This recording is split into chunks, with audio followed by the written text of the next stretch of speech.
kids would rather learn than eat.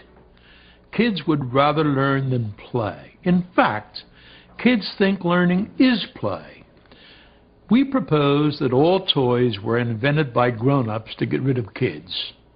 All games were invented by grown-ups to get rid of kids.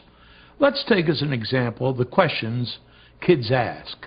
Kids ask brilliant questions.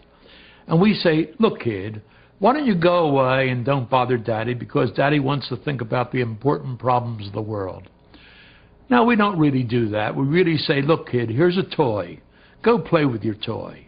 And we give them a rattle or a little red truck and say, go play with the toy, kid. Then watch what happens. The kid plays with it for about 90 seconds. Then he throws it away. We say, see, little kids, little minds, little brains, little attention span. I'm big.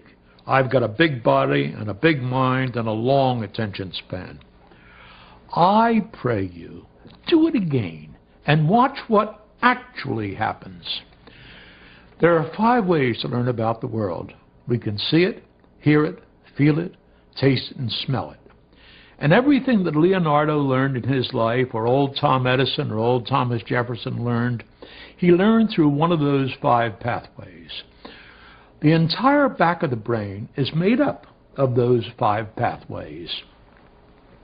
If you drew a line right up here, everything behind that has to do with incoming information. Everything in front of it has to do with outgoing motor response. Now, give a kid something he hasn't seen before and watch what actually happens. First, he looks at it. That's why toys are made with bright colors. Then he rattles it. That's why toys make noises. Then he feels it. That's why toys don't have sharp edges. Then he tastes it. That's why toys are made with non-poisonous colors.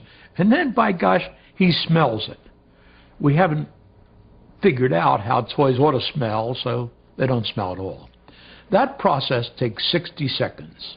Now he has had 5 laboratory tests available to him.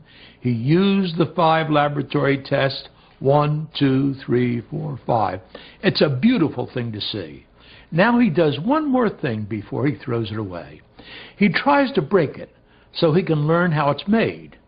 That's why toys are unbreakable, so he can't learn how it's made. It's one of the 2 general approaches to the prevention of learning. The first is put him in the playpen where he can't get at it. And the second is give him something he can't break. The whole process takes about 90 seconds. And he throws it away because there's nothing left to learn from it. We adults watch that superb demonstration and we use it to prove his inferiority. He's got a short attention span. Let me ask you a question. How long should anybody pay attention to a rattle or a little toy truck? Maybe the answer to that question is as long as there's something to learn from it. And if that's true, every child I've seen does it better than any adult I've ever seen do it. Because children know learning is a